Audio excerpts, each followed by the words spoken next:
Hello, I am Jongil Yoon, the Chief Director of Yeon Dental Clinic recently. There has been a growing interest in polydeoxyribonucleotide, PDRN, among many people.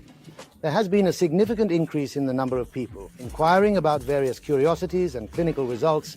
Therefore, in our PDRN Immune Regeneration Dental Research Group, which consists of about 30 dentists who gather to discuss and study, we would like to share the materials we have studied so far in the form of mini-lectures in Kwangbum Park's implant surgery room. We hope this will be helpful for the treatments provided by various directors and the recovery of patients. PDRN is a DNA fragment extracted from the sperm and testes of two species of salmon, which have a structure almost identical to human DNA.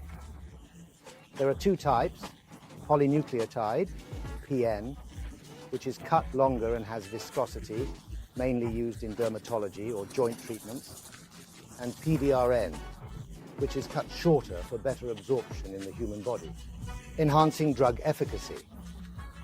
Why do we use PDRN? PDRN optimizes the adenosine pathway, a natural healing function in our body that helps wounds recover naturally.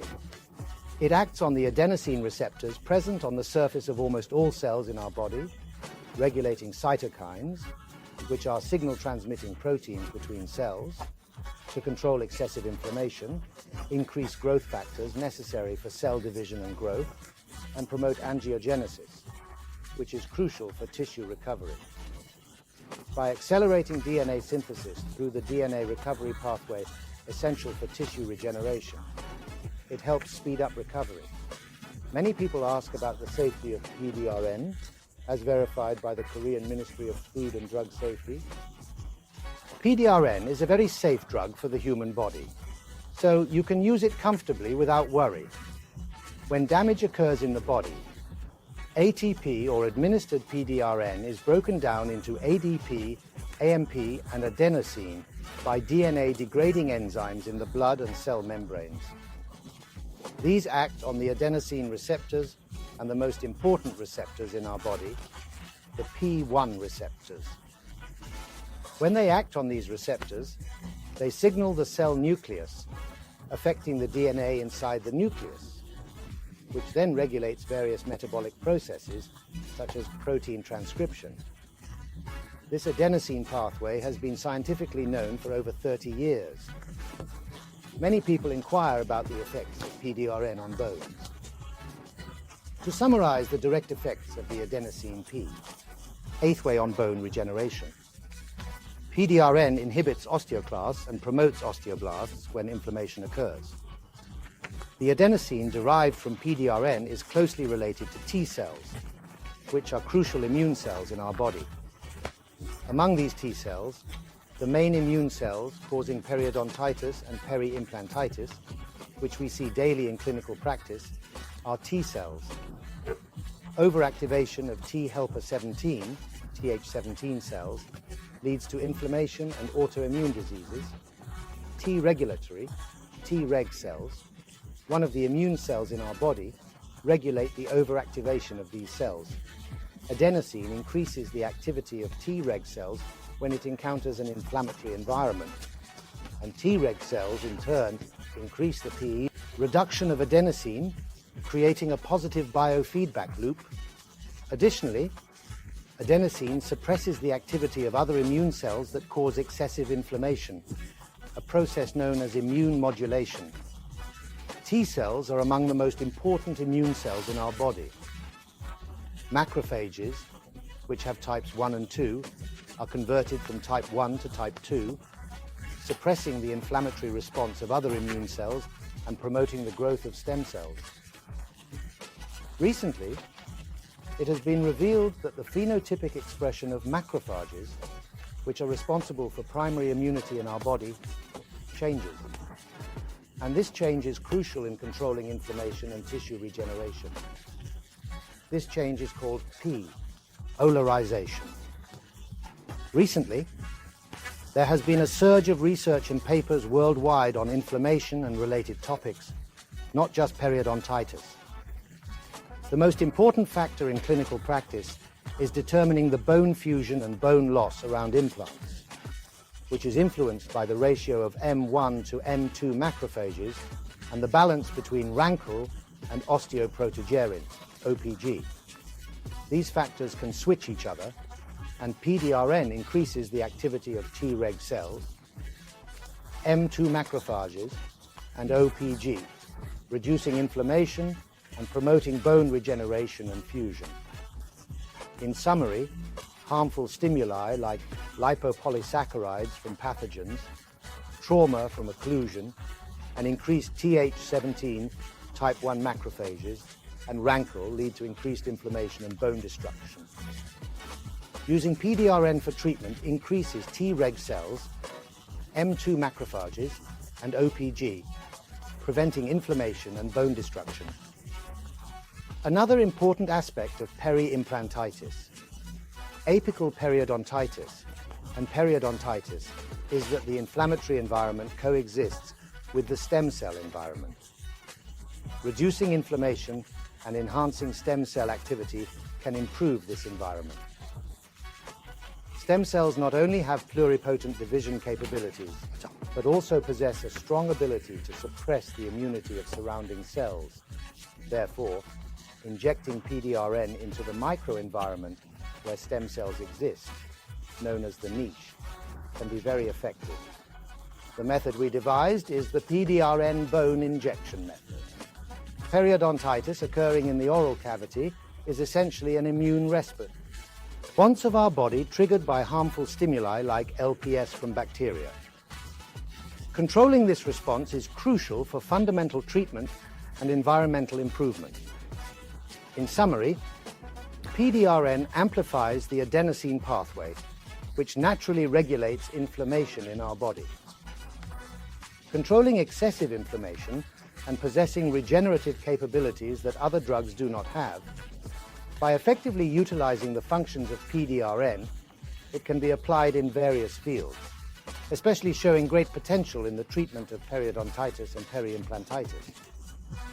Let me briefly show you some clinical cases. For your reference, the clinical cases you will see from now on. We'll first show soft tissue cases. Please note that the typical dosage for a single injection is about 1 to 1.5 cc. Please note that the injection intervals are generally set at 2-week intervals. It also shows very good recovery results in cases of mucositis that repeatedly occur in the anterior region. After implant placement, I had an implant placed along with artificial bone grafting, but the gum recovery was not satisfactory. 2 weeks after the surgery, after injecting polydeoxyribonucleotide, PDRN, around the gums at intervals of 1 to 2 weeks, we observed that the area was almost fully recovered. After about 2 months, by 5 months, the healing process was complete, and the implant and gums were well maintained.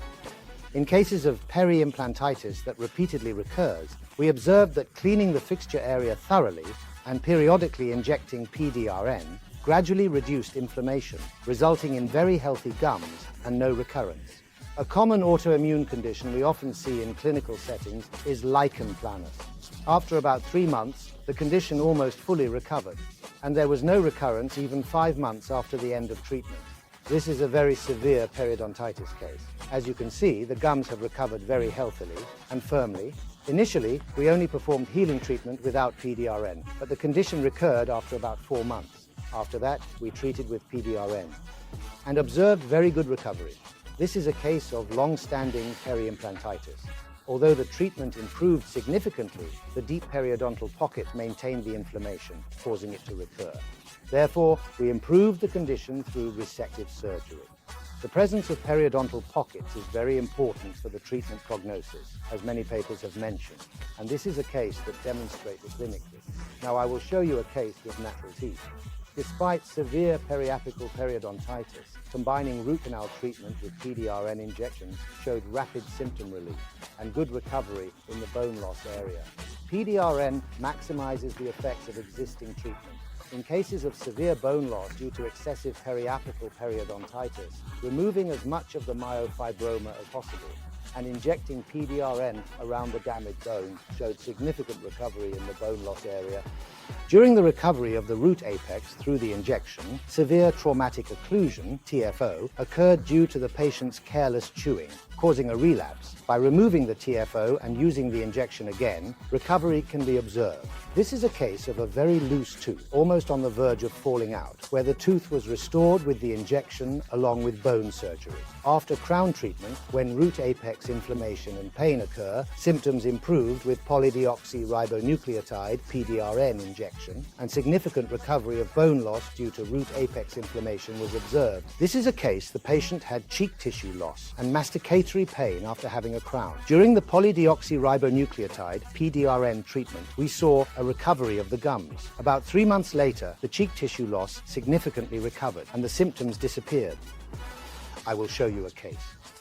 Before completing the prosthesis, after implant surgery, a month after the implant surgery, unexplained bone resorption was discovered. Despite waiting for 6 months, bone recovery did not occur. After about 3 months of polydeoxyribonucleotide (PDRN) injections, recovery was achieved and the prosthesis was completed. We have been following up for about a year now, and it is a case that shows good maintenance. The implant was placed but failed, so it was reimplanted several months later, but bone resorption was discovered again.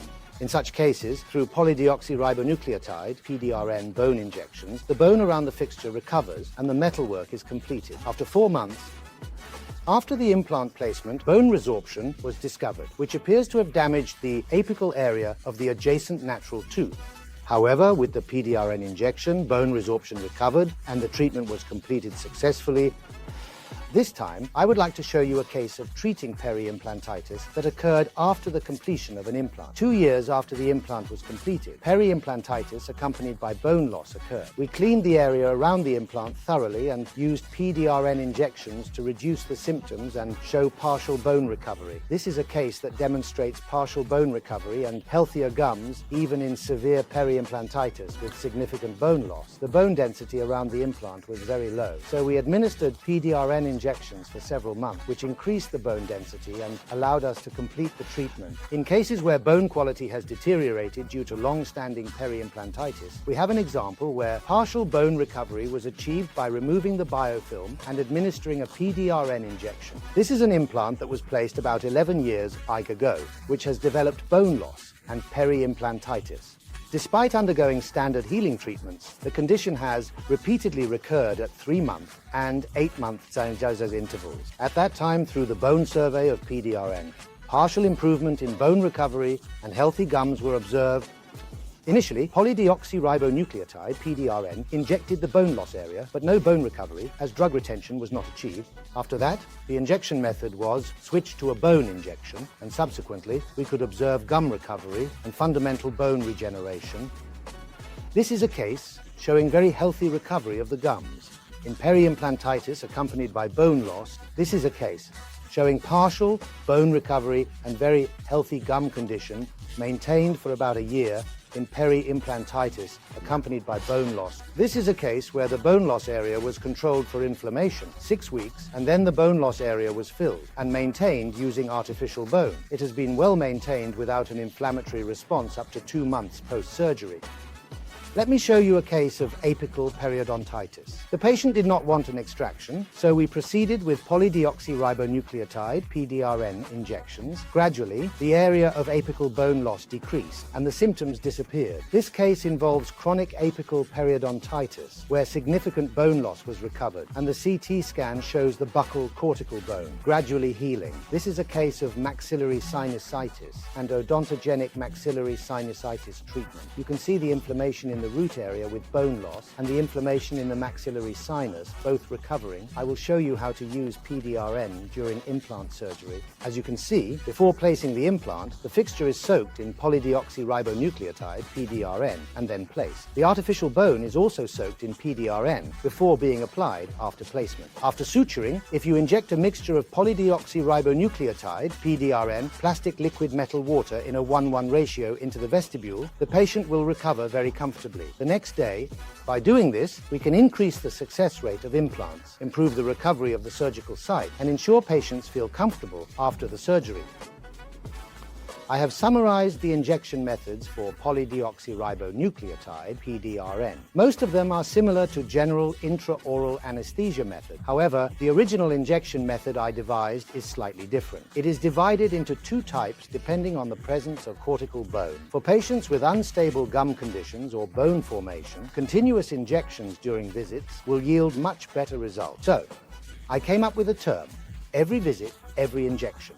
By consistently administering the injection every time you visit, you can gradually improve the immune environment around the area I mentioned earlier.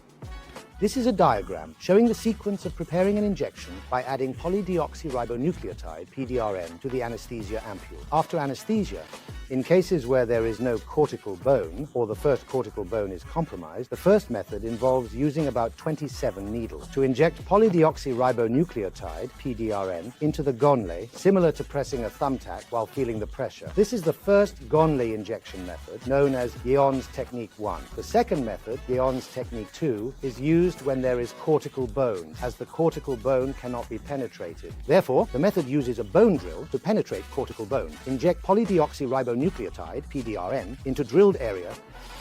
When the original PDRN is properly injected, it will feel as if the bone is soaking in, just like you see on the screen now. Finally, based on various clinical cases and literature, I have come to the conclusion that improving our body's immune environment is extremely important and essential for the treatment of periodontitis and peri-implantitis, as well as during implant procedures, to ensure a healthy foundation. Thank you for listening attentively in this short time, and I hope to provide a more detailed explanation on another good occasion. Thank you.